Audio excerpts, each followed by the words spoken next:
Welcome, ladies and gentlemen. WWE The Shield here with another video on the Kings of Kings channel. This will also be put on the WWE The Shield channel. I'm here to give you guys today a review of a DVD that's been talked about in the last week and a half or so, and it is Triple H, Thy Kingdom Come. I said, why not review the DVD of the King of Kings on the Kings of Kings channel? Get it? So, there you go. Thy Kingdom Come. I'm going to review that. But before I get to that, I'm going to talk about a little contest I'm going to do. It's a friendly game. No wagering. No prizes or anything. I just want to do it for fun. Keep doing this every so often.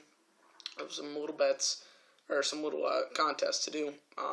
WWE 13, maybe 2K14 if I can get the time to get that game. But I'm not sure about that. But what I'm going to do, hopefully it can be spread on here, but I asked Mr. Champ if he can help me along with this, a.k.a. Anthony. Basically, I sent him a question on Gmail, basically saying, dude, I was thinking about doing this contest. And basically what it is I need 15 other guys. It's going to include me. And, whatever your birthday is, the wrestler that was born on your birthday or near as close as you can get to your birthday, we put in this contest. Mine is Triple H. Yes, Triple H was born on my birthday. So, anyways. So, what's going to happen is your wrestler will be put into this contest. The first 15 guys that can be put in this contest. Hopefully, Anthony will put his in too. But, those guys will be put in the contest, and I'll put in a King of the Ring tournament style 13 simulation. And maybe I'll do a match every day. Maybe I'll just do it all in 2 hours, if I have the time on a Saturday night. But, you guys, I'll put them in random matches. Just select randomly of who it's going to be. And you guys have a tournament style to see who wins and who's the best wrestler of the birthdays. I thought that was kind of interesting concept to me. Hopefully Anthony can answer me tonight or tomorrow, whatever. But hopefully he'll answer me. But anyways, let's get started with the Triple H Thy Kingdom Come DVD. Let's look at the artwork before we get to the stuff that's on the DVD. If you have not watched this DVD, go pick it up before anything else. That's why it's a really good set. It's the best of the year in my opinion. But let's take a look. Nice cover right here. It's embossed. You can feel the top of this. It's a slip cover, as you can see. On the back, got Triple H sitting on his throne. It's an awesome throne. I really like that on the back. And it says on the back, "Beware the Skull King. He is the vision behind you, beside you, leading you to damnation. The evolution of Paul Triple H Levesque has been a riveting journey. Years of hard work, dedication, and sacrifice opened the door to achieving his dreams, but his rise to power was not without a fair share of challenges. The game had to shed his blue blood image before rallying an army of fellow degenerates and ultimately becoming the King of Kings. He deflected the criticism and forgoed ahead when he became part of the McMahon WWE dynasty to embrace his executive role as WWE Chief Operating Officer. For Triple H, Thy Kingdom has truly come." So it's a really cool concept. And then you take this out. It's the same thing on the back here. You just have a slip. Okay. There's your side. Oh God dang it! I hate this lighting, but hopefully you can see that. Take a look at the inside. You got a little chapters, and it's interesting how they did this one on the folders of it, I guess. That's cool. But it goes over the chapters. Disc 1 and 2 is on this one, and then Disc 3 is on this one, which I like. The chapters on Disc 1 are The Game, Growing Up, WCW, Hunter Hearst Helmsley, Ninth Wonder of the World, McFoley, D-Generation X, Leader, DX vs. The Nation, Champion, McMahon Helmsley, The Rock, Injury, Evolution, DX Returns, Torn and Rebuilt, Randy Orton, Actor, Undertaker, Chief Operating Officer, and a Unique Breed. Disc 2, for the matches that are on here, WCW Saturday night, September 19th, 1994, John Paul Levesque versus Ricky the Dragon Steamboat. One Night Only, September 1997. Hunter Hearst Helmsley versus Dude Love. Judgment Day 2000. Iron Man match for the WWE Championship. The Rock, or WWF Championship.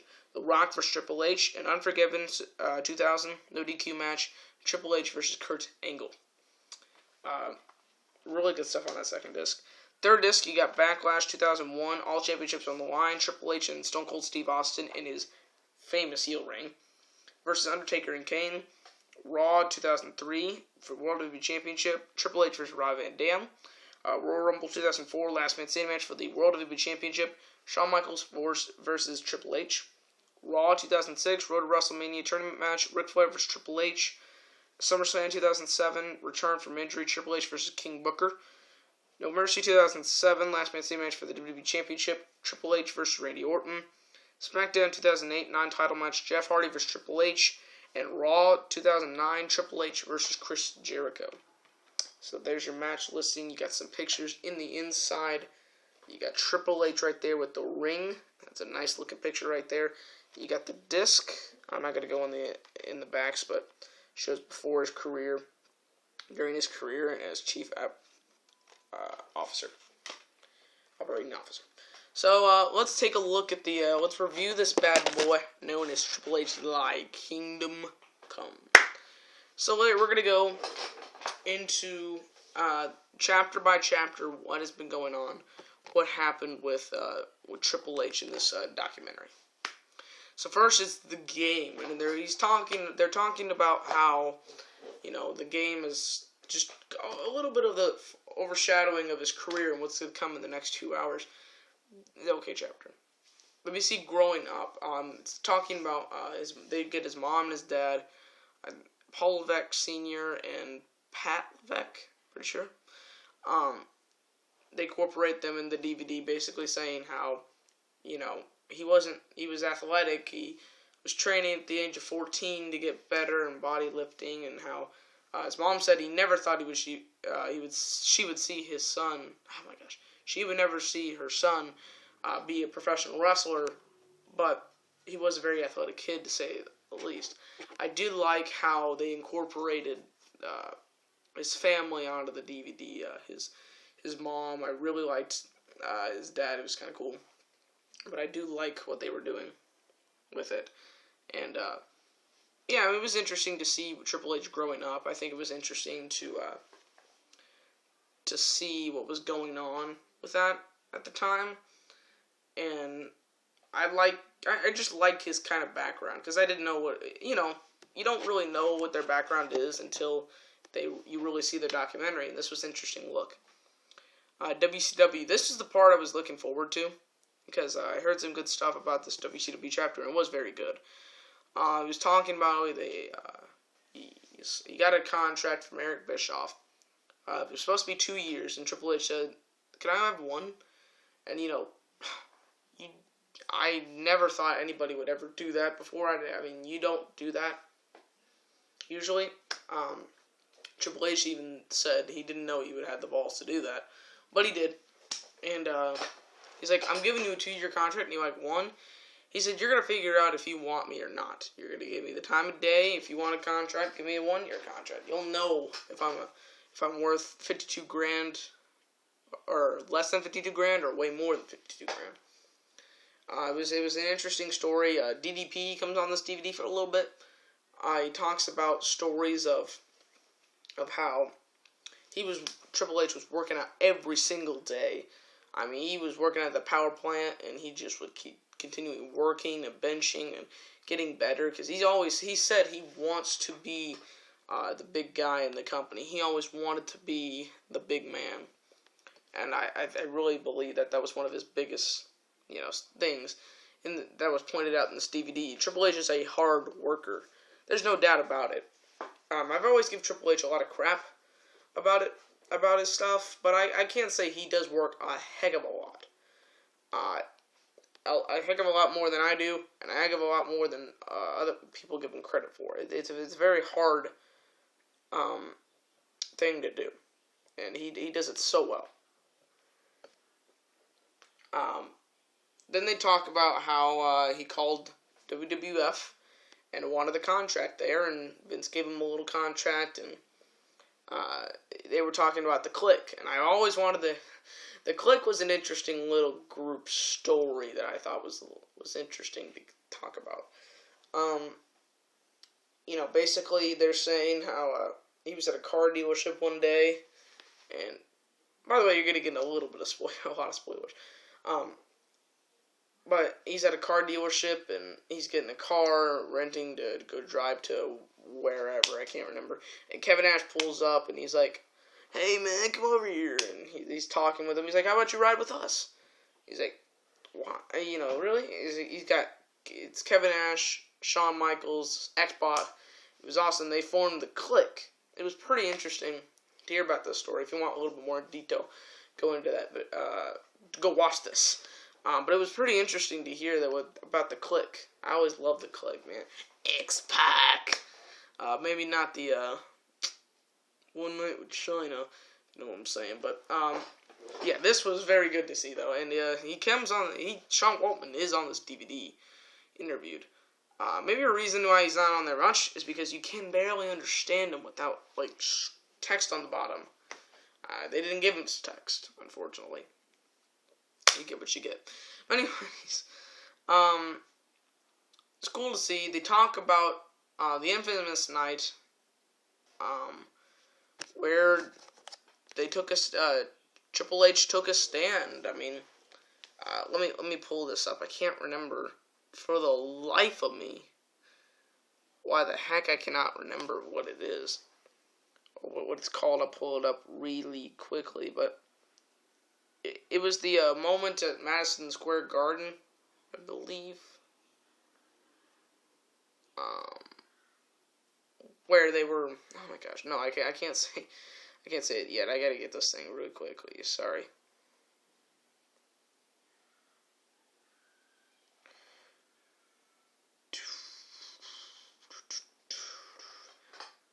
I'm just trying to pull this up. Here we go. It was the MSG incident. That's right. Okay. Oh, it was Scott Hall as well. I forgot about that. But anyways, yeah. They were forming a group that was there. And this was the last match Kevin Nash and Scott Hall were supposed to have. And what happened was, they were having a match. I think it was a tag match of Triple H and Shawn Michaels versus Kevin Nash and Scott Hall. And they lost, or Triple H and Shawn Michaels won the match. And at the end, they were showing their friendship, and they raised the hand, and they broke kayfabe. Everybody's freaking out backstage. They just broke kayfabe, and yada, yada, yada. The reason why, it was broken character to say goodbye to Nash and Hall, because they were departing to WCW. Which was humongous at the time. I mean, you would not see anything like this. I don't think I've ever seen it. And you know what? This is very interesting. This MSG incident might have cost Triple H probably the best career anybody could have ever had. I know Triple H is... Hold on. Life's too short to not go now. Everybody, live your body. Alright, sorry. But anyways, everybody knows Triple H is a big star, no doubt. But I think he could have had probably the best career in WWE history had it not been for this incident. Because he was slated to become the 1996 King of the Ring winner. But he was punished, and it was given to Stone Cold Steve Austin. And we all know what Stone Cold Steve Austin did with that opportunity. Just look at the interview after the King of the Ring match with Jake the Snake Roberts. But anyways, yeah, Shawn Michaels was the WWF champion, so they couldn't punish him. And Nash and Hall were obviously going to WCW. So they punished Triple H, and yeah, that's what happened. But he did become the Intercontinental Champion at the end of the year. I mean, he was getting horrible losses. He did have some success and became the Intercontinental Champion in 1996. Let's see.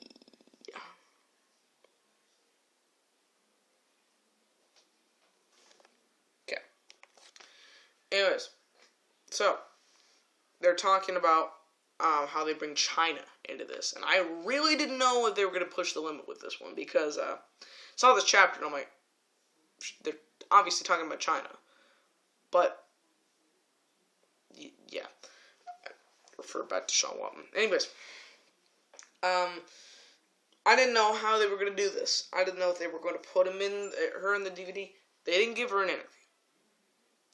But they did talk about her and how she was, like, the thing that made DX better. Like, oh, you guys can't be taken seriously. You guys get a woman back bodyguard. That's the joke. I thought it was kind of freaking hilarious to listen to this, but overall it was interesting how they brought that up, and I liked it. So next they talk about Mick Foley. Triple H actually puts over Mick Foley a lot, saying, Mick helped his career and put on some really great matches with him at the Royal Rumble and No Way Out of 2000. Some of the best matches, some of the best hardcore matches you'll find in WWE history. And he's just putting him over big time. And usually when Mick Foley gets brought up to Triple H, he doesn't say the greatest things about him. Maybe because people were saying, well, Mick Foley elevated your career to the top. And, Triple H can't say that. Triple H doesn't think that Mick Foley put him over that much, but he does put him over in this DVD, and that's a good thing to hear. Next, we talk about the leader. This was when Shawn Michaels lost the WWE title from Stone Cold at WrestleMania 14. Triple H had to take over the DX. So the next night on Raw, he brought out X-Pac for the first time as DX, and everybody's going crazy, and yeah, it was cool to see.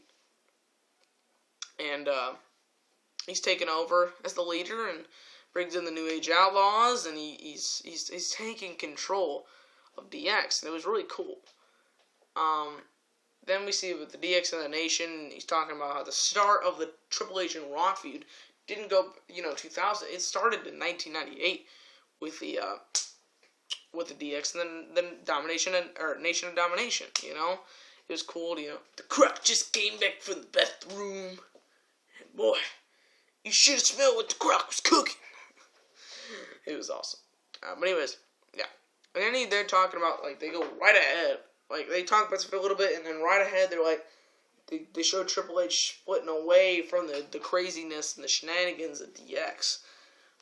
New Age Outlaws, Billy Gunn, and Road Dogg, and freaking Sean Waltman, and all those guys. They were having a great time, but Triple H is like, I need to elevate myself to the top, and I cannot do it with this faction. So he left the group. Billy Gunn was really depressed by this. He was the most upset. He's like, oh, I want to be in DX. And they've joked around with this many times. And when New Age Outlaw makes a return, they're like, oh, I always loved being in DX. It was kind of funny. And, he's right. He had to elevate himself more by getting himself out of the group. So there you go. Next, they talk about McMahon and Helmsley of how that little storyline came to head.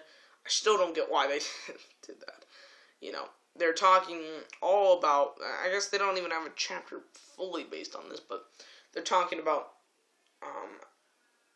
Stephanie McMahon and the marriage, and it's kind of interesting to hear about this. This is, yeah.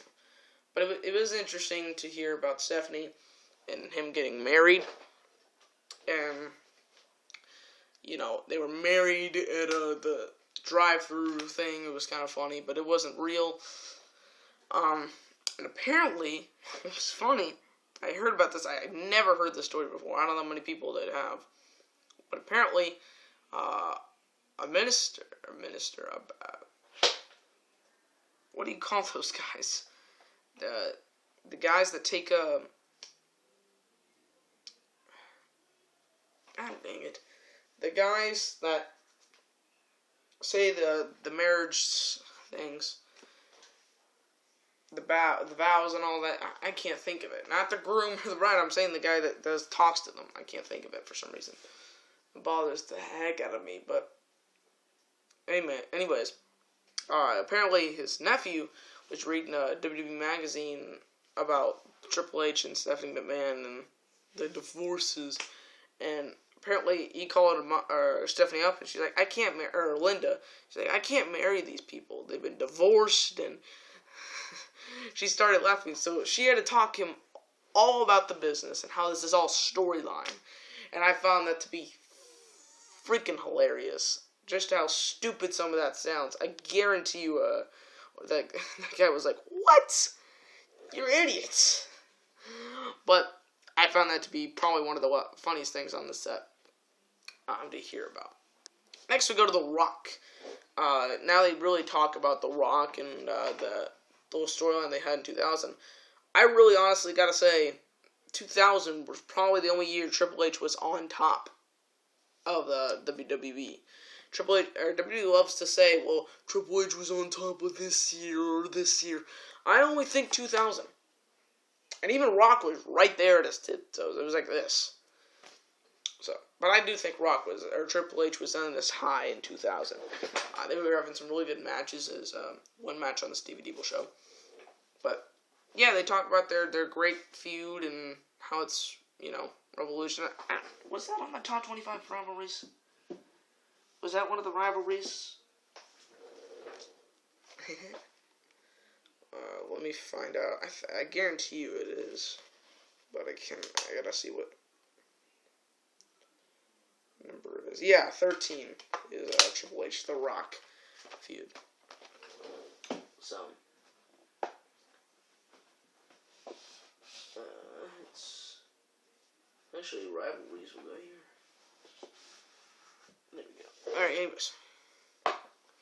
Oh, I just got a comment. Alright, just got a little email from Ms. The Champ. Guys, let's read the little contest. The little advice he gives me. It's already 22 minutes long in this video. Come on, guys. Let's hope we get this contest a little boost. Yeah, sure, go for it. Okay. I don't know if that means it'll help, but okay. Anyways. So, he talks about The Rock. Yeah. Let's go to the injury. 2001, we all obviously know he tore his ACL, I believe. Wow. Obviously, and I don't know. it was. I think he tore his ACL. I'm pretty sure in the knee region, but he was out. It was during the time of the invasion. It was, or before mainstream invasion. Like it got produced everywhere. And I was looking forward to this. This little chapter. They were talking about how he's being rebuilt and everything, and this was really it was good to watch. And the pump the crowd excitement when Triple H came back, boy, it was big. Best of Madison Square Garden, another 2013 set, has this segment on here. Triple H returns. I don't know if you can see that, but it's on the third disc or second disc. No, third. They talk about that. That crowd was amazing for that, which I'll get to why something failed later on. Next, they talk about Evolution with Ric Flair.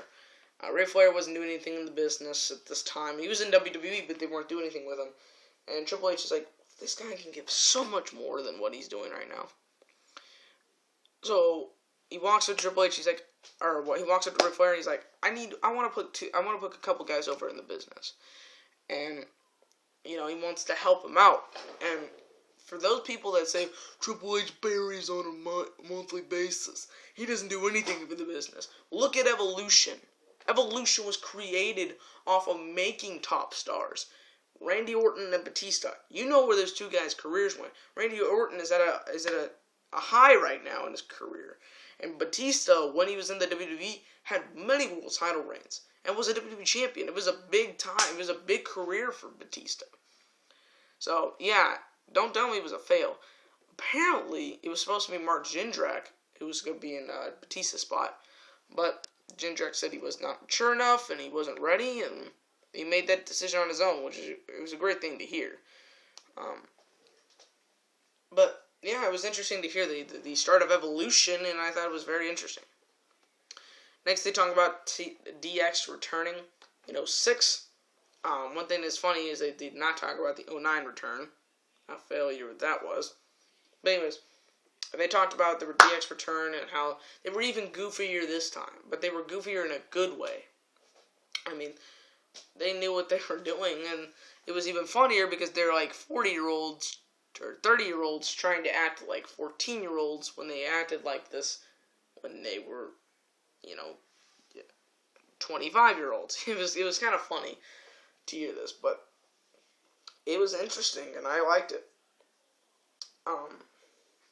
Next was the torn and rebuilt part. It was the exact same chapter as the entry part, but it's 2007, and they were trying to build it up like the biggest return since that. And when they got back at SummerSlam 07, which is on this DVD, I have it here. Boom. Look at it. He's on the front cover of the dang DVD. He hasn't even been in action for months. But, yeah. And they were producing him back up. They were just trying to get him back up again, and it failed. He did not get the reaction that they wanted. Then they talk about Randy Orton. Randall Keith Orton. About, how they had this personal feud, and they were talking about WrestleMania 25. You remember that boring match? Apparently Randy Orton was not... What was it, Randy Orton? I think it was Randy Orton. He said that it was what he expected. He wasn't bored by it. Triple H was upset by it. You could see the emotion because he's like, you can't do anything. There's supposed to be an all-out war, and we added, if this guy loses, he gets disqualified, he loses the belt. Like, it was a boring cluster F. And... yeah, Randy apparently had liked that match. I don't know why. The worst chapter on this set by far was the actor part. It was hard to watch because, oh my god, the Chaperone. They were trying to build it up as a great movie, and they were trying to build it on this set. It's a terrible movie. But anyways, yeah, it was a hard chapter to watch. Then we had The Undertaker. Talking about him at WrestleMania 27 and 28, how they had those two great matches, especially at 28. It was phenomenal to watch this, and I really liked this chapter. And by the way, Undertaker is on this set as Mark Calaway. That's awesome. It was awesome to see Undertaker like his real self on the set. It was awesome. And we should see a lot more DVD stuff with Undertaker in the near future. Finally, we talk about Chief Operating Officer and how he's developing young talent into the current roster, which is awesome. I think it's interesting to look at the backstage stuff even more, especially with Triple H. And it's an interesting way to go. And finally, talking about how Triple H has revolutionized the business and how he's made his career what he wanted it to be. And that's the end of the set. I mean, it's a great set to go get. It's a phenomenal set to go get. I think it's the best of the year. I think it'll only be trumped by 2 DVDs that will be coming out later this year. I know, surprisingly. And that's the history of the WWE and the Raw 20th Anniversary box set. History of the WWE because I heard it was it's going to be a 3-hour documentary, and it already has 3 matches, and it's the full first Royal Rumble match. The first SmackDown match, or main event, which is Triple H vs. The Rock for the WWE Championship, and CM Punk vs. John Cena, that awesome number 1 contenders match from this year. So, I mean, that's going to be already phenomenal, but that Raw 20th Anniversary box set already has 12 disc. 12 disc! It's amazing. But this Triple H Tag Team Come set, on any other year, would be the top DVD of the year. I mean, it's a great set. So, I'm not done, but I do have to go get a drink. I'm thirsty as heck, so I'm going to go grab a 7-Up, go get yourself some popcorn, and I'm going to go over the disc, disc 2 and 3. Be back in a second, guys.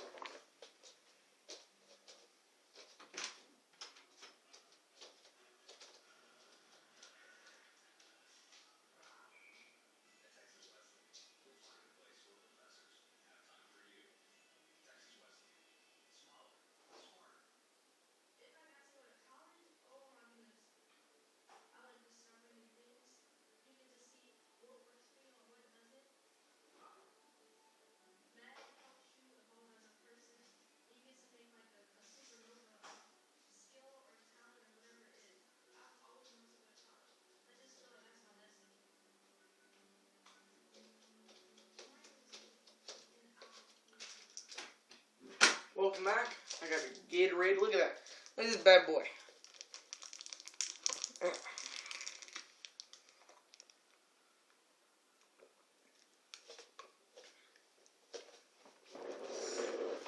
That's what I'm talking about. Some good Gatorade right there.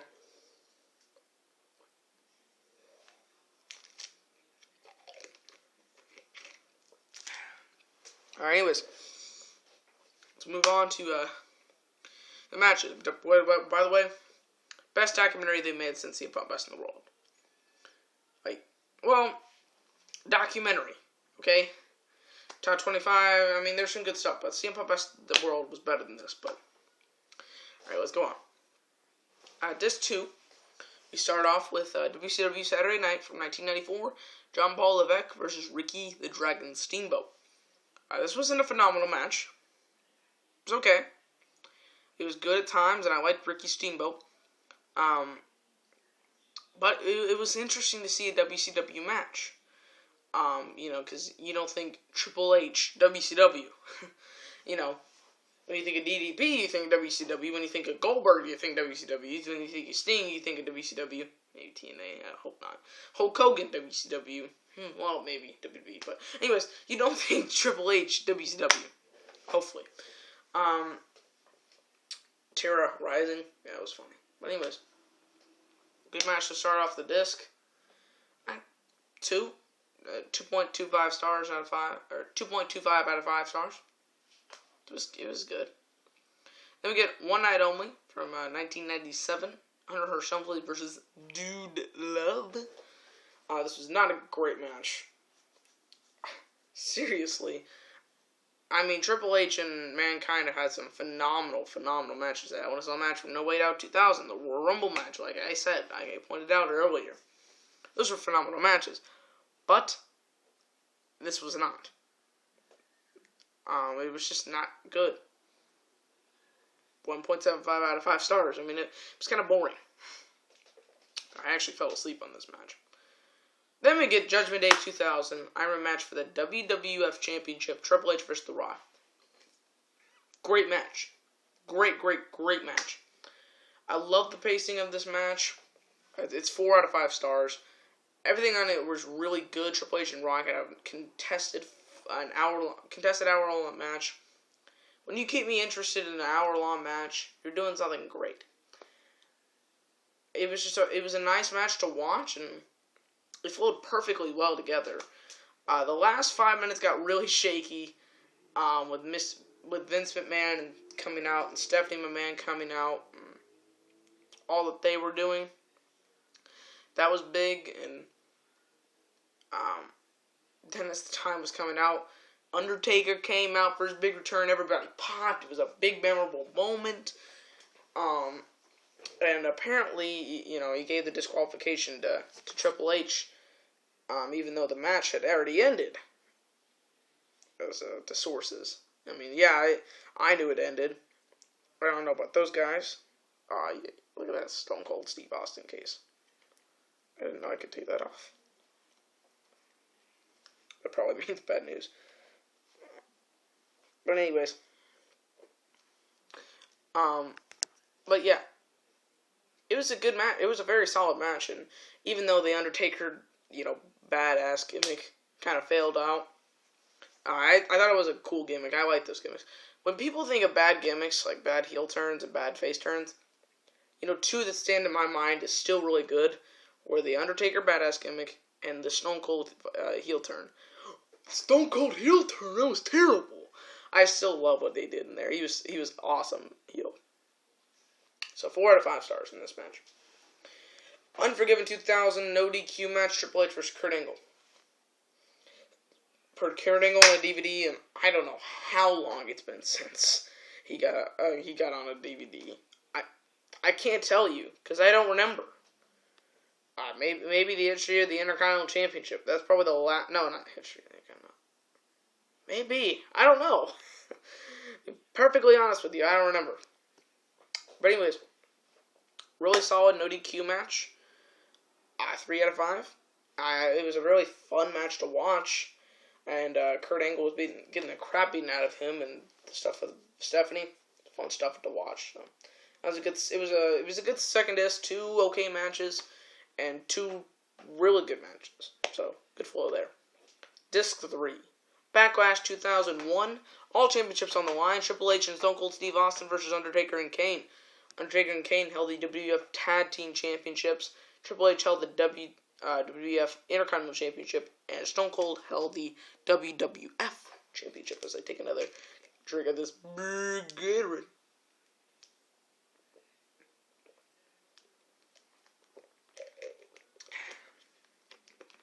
Hope you guys are liking this review. It was a very solid, well-paced match. I know one guy was saying it was monotonous, and I was like, monotonous? This is a good match. I mean, the moves aren't anything spectacular, but the flow in the 25 to 30 minute match felt perfectly good to me. 3.25 out of 5. And if you think I'm overreacting, well then get off this video, because I really like this match. And Triple H, and spoiler, I'm not going to give a lot of them, but Triple H and Stone Cold Steve Austin won the tag belts. So they were just loaded in gold, and it was a pretty good team. I like that match. I might go watch it again. I don't know about that. Alright, Raw 2003 World Heavyweight Championship match, Triple H versus Rob Van Dam. A really solid TV match. Rob Van Dam was doing awesome in this match. He was doing all his 5 high-paced moves, and Triple H was beating him down, and Ric Flair came out there and trying to hurt him, and it was awesome little stuff. 2.75 out of 5 stars. It was a really solid little match. I love Rob Van Dam and Triple H. You know, with this kind of guy, it was really good. They really connected on this night. I don't know why they didn't have a bigger long-term feud. Next we got Royal Rumble 2004. Last man standing match for the World Heavyweight Championship. Shawn Michaels versus Triple H. This feud got very personal. Obviously in 2002, and they built this thing up. It was crazy good. And this match just personifies this really great match. I'm really surprised they didn't put the Hell in a Cell match on here. But I guess they didn't want to again. I mean, how many times that's been on DVD. But this one was a nice thing that you don't see on DVDs. I don't remember seeing this being on many DVD sets. Maybe it's been on a couple. But it's a very solid match. Triple H and Shawn Michaels personify how their feud was so cool. It's so awesome and fresh, and they could do anything. And one guy from Wrestling DVD News who gave his review said he hates the last man standing matches. He hates them. The passion. If there's one match I would hate, it's the regular steel cage match, not the blue steel cage matches, but the real steel cage matches. Never been a big fan of those new era of steel cage matches.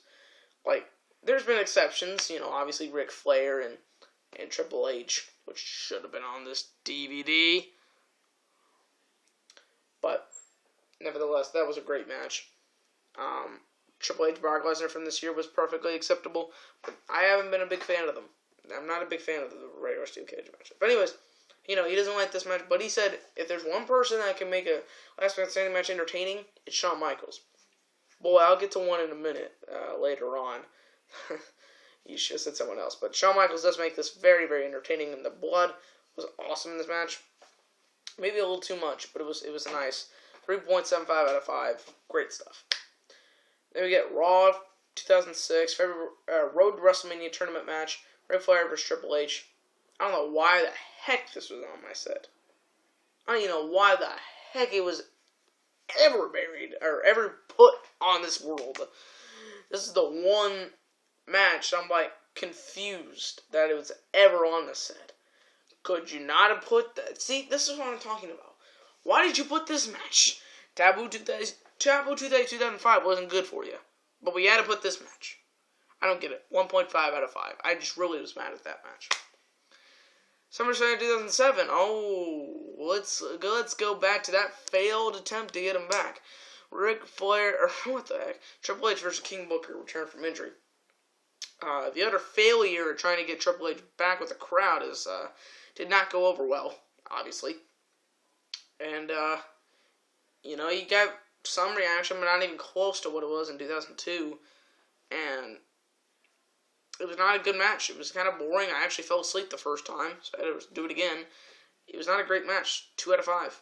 At best. It was very average. And King Booker did the best he could, but those guys did not have good chemistry. If you remember WrestleMania 19, I'm not going to pull out the DVD because I got it blocked off. But if you remember WrestleMania 19, those guys had a good match, but certainly could have been better. If you look at the rest of that card, got 5 matches probably topped that. So, they could have done a lot better, and then they just didn't work together. No Mercy 2007, last man standing match for the WWE Championship, Triple H versus Randy Orton. I give my starting. Okay. But Triple H, Randy Orton, last man standing match for the WWE Championship, No Mercy 2007.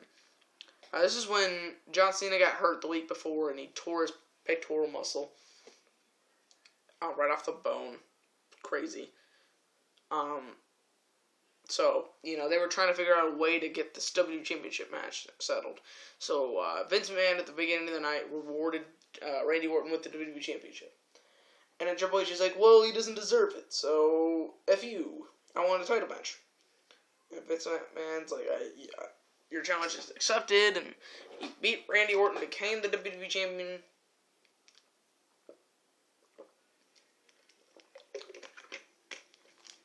So Vince is like, you were scheduled to have a match with Umaga tonight, so you're gonna defend the WWE title against Umaga. And he beat Umaga. He's like, okay, well then Randy Orton's gonna get a return match tonight in a last man standing match, and they had this great match. The beginning of it was very hard to watch. It was just Randy Orton beating the crap out of Triple H, and that's great. I'm all for that, but it was kind of boring. But they did pick it up big time. And it was a very exciting match. Now, the person that excited me the most was JR. When, Triple H would get, when he got rammed, it was through the table. I was like, oh my God! You just...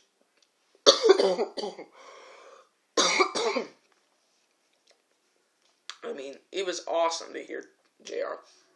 Listening to the commentary and watching this match was awesome. It bumps it up to a 3.5 out of 5. I mean, great match all around, and that announcing was awesome by JR.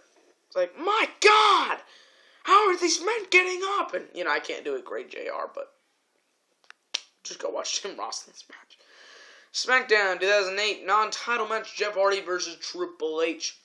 This would have been a heck of a lot better had the crowd popped at all. I think they popped for Jeff Hardy being thrown out of the ring and the end of the match. But this was a very interesting time in WWE in 2008.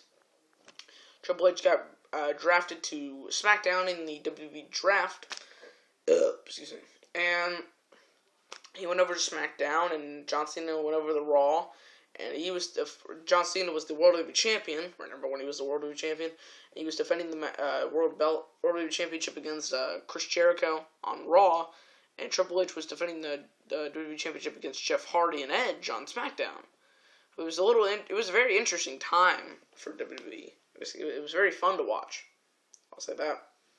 And this match was good, but boy, I got bored because of the crowd. 2.5 out of 5. But man, that crowd was killer bad. I mean, they weren't doing anything. And finally, Raw from 2009, Triple H vs. Chris Jericho. Shawn Michaels and Big Show on commentary. The last 4 minutes of match was very good, but my God, the announcing kept overshadowing this match completely.